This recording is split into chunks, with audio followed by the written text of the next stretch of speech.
Bom, voltando aqui, a última coisa que eu quero mostrar é a questão do worker funcionando, tá? Aqui no React eu tenho os dados do job aqui, que ele foi processado, quem foi o criador, o ID dele, os resultados aqui. Tá bem feio, eu não me orgulho disso, mas para um teste eu acho que é mais válido a funcionalidade do que tá bonito. E eu pretendo melhorar esse React aqui, esse Next.js, futuramente, tá? Então, só repassando, então eu tenho o ID 1 do resultado, do que foi gravado, Job ID. Eu não mostrei, mas no banco de dados aqui que eu estou conectado. Então eu tenho meu job criado, tá? Que dá uma atualização aqui. Foi o job 1, tá? Que eu criei, teste 1, prioridade 4 ali, criador e tal. E no resultado também salvei esses dados, tá? Então ele tem uma relação ali com o job, que eu criei, atividade principal, CNPJ, etc. Todos esses dados aqui são fakes e eu vou explicá-los por quê, tá? Como é que eu fiz isso. Indo aqui, não, perdão. Tinha mostrado antes, eu tinha levantado o worker. Esse worker, assim que começou a receber a mensagem, eu vou logando tudo. Então aqui ele conectou uma rapidinho aqui, eu atualizou os dados do job e tal. E aqui pegou os dados processados ali do parse, inseriu esses dados e finalizou ali o consumo das mensagens, tá? No código, vou explicar para vocês o que eu fiz, é a ideia mais ou menos do worker, do algoritmo pedido. Eu não consegui fazer ele completo, porque tem um captcha ali que eu não soube como é que quebrar esse captcha, esse H-captcha. Então eu perdi muito tempo nisso, na verdade. Eu acabei atrasando algumas coisas aqui que eu deveria ter feito melhor por quebrar a cabeça, mas assim, não está perfeito, mas dentro do meu raciocínio eu quis mostrar o que eu quero fazer, como é que seria esse algoritmo, tá? Primeiro de tudo, ele começa com esse worker. Esse worker é do pacote Pikachu aqui. Então, ele pega o canal, começa a consumir, ele tem um callback aqui, tá? Esse callback é a parte mais importante. No getChannel tem aquelas informações ali de prioridade da fila e quais são a deadline kill dele, tá? Então ele faz um byte ali. Esse aqui é o S aqui, ele faz um prefetch count 1 normal. E vamos lá. No callback eu pego a duração inicial, que horas que o script está começando. Pego os dados da mensagem, transformo em JSON. Crio um adaptador de Postgres com os dados do Postgres que eu tenho. Crio os dados do SMTP libadapter, tá? Que eu criei aqui também. Aqui eu inicializo o scrapper, tá? Que deveria ser o playwright ali, e dou um run nele, e no final eu termino o consumo das mensagens. Primeiro de tudo, o adapter. Esse cara, o que eu faço? Ele é... Perdão. Adapter Postgres. Eu pensei mais numa arquitetura hexagonal para programar, que tem aquele conceito de port adapter, tá? Então foi mais ou menos nesse conceito que eu fiz. Então para Postgres, tem os dados da conexão, faço a conexão aqui, coloco o cursor do banco de dados para ele fazer as requests, faço o close e faço o commit. São métodos básicos para eu ter uma operação, tá? Do Postgres.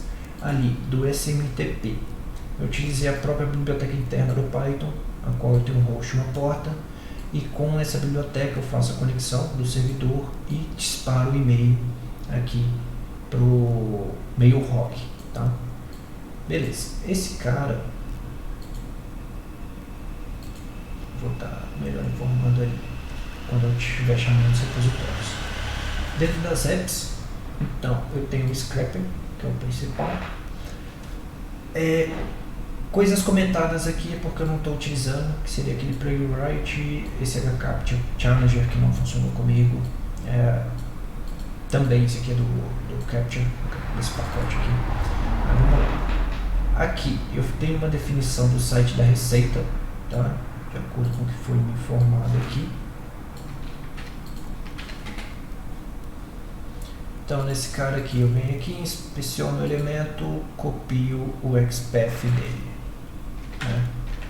Copiado o XPath dele, me confundi aqui.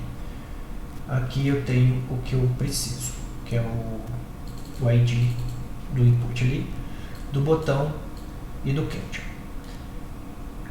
Quando eu inicializo o Playwright, eu repasso o adaptador do banco de dados, que é o Postgres. Eu posso plugar qualquer outro tipo de adaptador do SMTP.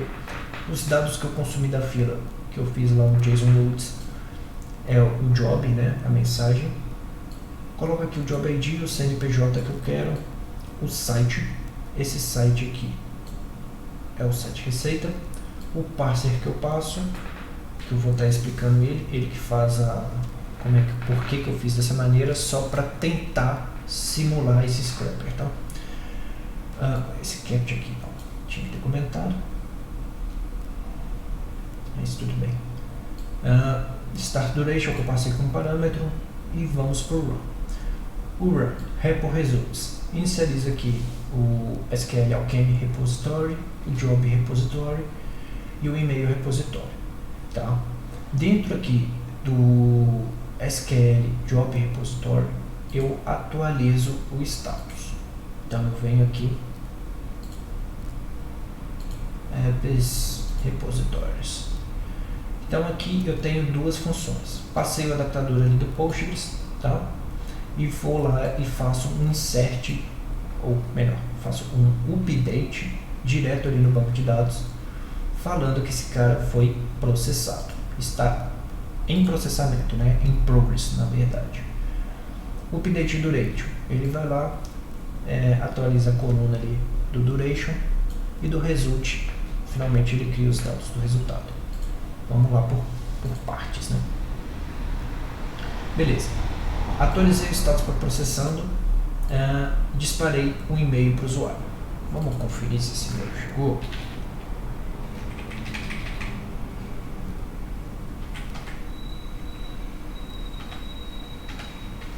Só lembrar aqui que eu estou esquecendo as coisas. 10:25.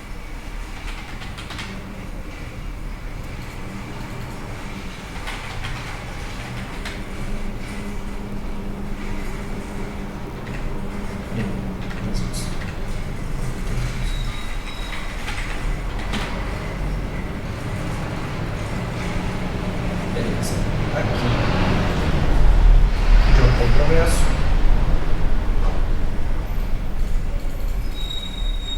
Montei.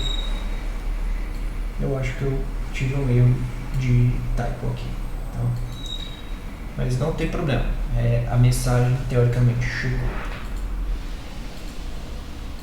Tem alguns errinhos aí que eu preciso corrigir. Então vamos lá. Repo e-mail start. Então aqui, repositories. E-mail start. Eu dupliquei as mesmas mensagens. Isso. Então vamos lá. Passo ali o assunto, né? Meu job está em progresso. Isso aqui dá Ctrl+C, Ctrl+V.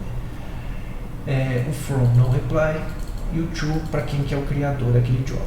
E disparo ali, chamo o método send do adaptador. Beleza? Chamei, vamos voltar aqui para o scrapper. Aqui seria a fase de inicializar o Playwright e o Capture. Então eu tive algumas coisas, alguns contratempos com relação a isso. Tentei usar o Selenium também, mas assim não deu muito bom. Vamos lá, deixei logado aqui qual que seria o passo a passo que eu iria fazer. Inicializo o Playwright, abriria o Chrome, abriria uma aba nova. Essa aba A partir dessa aba, eu abriria o meu site, fecharia o campo de CNPJ, executaria o CAPTCHA, clicaria no botão ali, consultar. Não deu certo, então eu fiz um mock dos dados. Essa é a biblioteca principal, a qual eu faço o parser, que eu chamo aqui, self.parser execute. Tá? Esse cara, apps parser, como é que eu fiz? Dado que fiz a consulta do CNPJ, ele me redirecionou para outra página, eu iria salvar um screenshot ou salvar essa página em HTML e leria esse HTML, tá? Foi o que eu fiz aqui, ou deixaria alocado na memória os dados desse HTML, esse download desse HTML e faria o parse. Então tudo começa aqui no execute, a qual eu pego os dados, começo a parsear ele. Como é local, não está implementado, então eu vou lá dentro do meu file path, procuro no diretório static Apache, o HTML screenshot test purposes, leio ele e retorno a página, e a partir desse retorno à página eu utilizo a biblioteca LXML para parsear todos os dados, tá? Então aqui tree, que é o nodo que o LXML cria, eu passo para essa função parcial, que aqui ele vai fazendo item por item. Então, por exemplo, ele é muito grande, então eu vou pegar só o CNPJ aqui. Eu vou lá, tree XPF, passo o XPF total ali do retorno que eu tenho, né, do CNPJ, pego o text dele, como ele me retorna uma lista, como string, eu retorno a primeira posição. Só para explicar aqui, dentro da minha pasta static, eu tenho HTML, o que ele vai fazer? Ele vai percorrer o tree, ele vai colocar tudo isso aqui dentro da memória lá. Aí ele vai percorrer. Quando eu chamo get CNPJ, ele percorre todo esse XPF até chegar aqui e pega os dados do meu CNPJ. Basicamente é essa a ideia do parse, tá? Dessa biblioteca aqui, dessa classe. Então ele vai fazendo isso para todos os elementos, tá? CNPJ, matriz, data de hora de pesquisa, pego tudo que eu quero e retorno esses dados lá para o meu scrapper. Retornei os dados do scrapper. Aqui eu atualizo os dados do dicionário, colocando o job ID, quem foi o criador daquele job, né, o e-mail também, e chamo meu repo results insert. Esse cara eu tinha mostrado rapidamente ali, mas vamos lá nele. Repositório insert é um SQL cru, tá? Então insert int, os dados da tabela, os valores, faço conexão com o adaptador, pego o cursor do banco de dados e executo o SQL na mão. Comito os dados e faço o login, e é isso, fecha a conexão, tá? É bem simples, bem separadinho os códigos entre o que é adaptador, o que é para conexão, o que faz a execução desses adaptadores, os métodos para inserir, atualizar alguns campos, bem fechadinho, para não ter aquela misturada de código macarrônico em toda parte. Voltando aqui no scrapper, inserir os dados lá na tabela results, que no caso é essa aqui, né, com os dados fake. Atualizo um novo status para processado, o status do job, na verdade, né? Então eu tenho esse controle de status aqui, então meu job está com status processado. Atualizo o campo de duração e mando um e-mail que, teoricamente, se eu não tivesse replicado o assunto do subject ali, o subject e o conteúdo dele, estaria lá mostrando que foi o erro aqui, né, do Ctrl+C, Ctrl+V, que o job não tem progresso, o job foi terminado, né, finalizado. Basicamente é isso, só dando uma visão geral aqui também, perdão, aqui, repositórios do teste. Eu gosto de utilizar arquitetura, desenhar as coisas, só para finalizar esse vídeo. Gosto de desenhar, tá? Então aqui seria uma arquitetura geral, a qual o usuário ele tem um acesso ao front-end, ele faz o cadastro do seu usuário, tá? Esse microserviço salva numa base de dados. Ele faz também autenticação. Com essa autenticação, ele cria os agendamentos aqui. Esse agendamento salva no banco de dados e também envia para a folha de RabbitMQ. O worker, ele lê, consome essas mensagens do RabbitMQ e dispara e-mails para o SMTP Faker. Existe o cron, a ideia do cron, foi até bom eu ter aberto isso aqui para dar uma pincelada nele. Eu não implementei, não consegui implementar, então até a data de hoje, que foi o prazo estipulado. Eu não pedi mais prazo, então tem isso também, quis respeitar as regras. Então vamos lá. Esse cron, ele dispararia uma rotina às 19 horas, fazendo um select aqui na base de dados de agendamento. Bom, eu não quis utilizar o Celery ou algum agendador interno para fazer esse tipo de tarefa, porque eu acho que uma API tem que ser responsável somente pela API, tá? Adicionar funcionalidades nisso deixaria a API maior, e para dar manutenção nisso eu acho que ficaria ruim, tá? Então essa foi a minha decisão. Separaria isso num script Python, tá? Isolado. Se fosse no Kubernetes, eu colocaria ele no Kubernetes ali um deployment cron, tá? Rodando a cada 7 horas. E esse script é bem simples, seria um SQL comum mesmo, que entraria ali dentro da tabela de jobs, buscaria todos os resultados de 7 horas de acordo com o usuário, de acordo com cada usuário, né? Pegaria os resultados daqueles jobs ali e dispararia para o SMTP. Então seria uma ideia bem simples. Uma coisa que eu não fiz aqui seria o diagrama de UML, tá? Diagrama de sequência do caso de uso. Por exemplo, para criar um usuário, então eu poderia criar esse diagrama, porque ele é bem útil às vezes para a gente conseguir arquitetar o que a gente quer fazer antes de programar. Então eu sou bem raiz na ideia de análise de sistemas, então eu gosto dessa parte de diagramas de estado, diagrama de sequência, de classe, essas coisas todas, para a gente ali fazer a modelagem dos objetos, das classes, etc. Beleza? No mais, é isso, tá? A respeito dos testes, tá? Uma coisa que eu não especifiquei aqui no README. Os testes, basicamente, eles estão implementados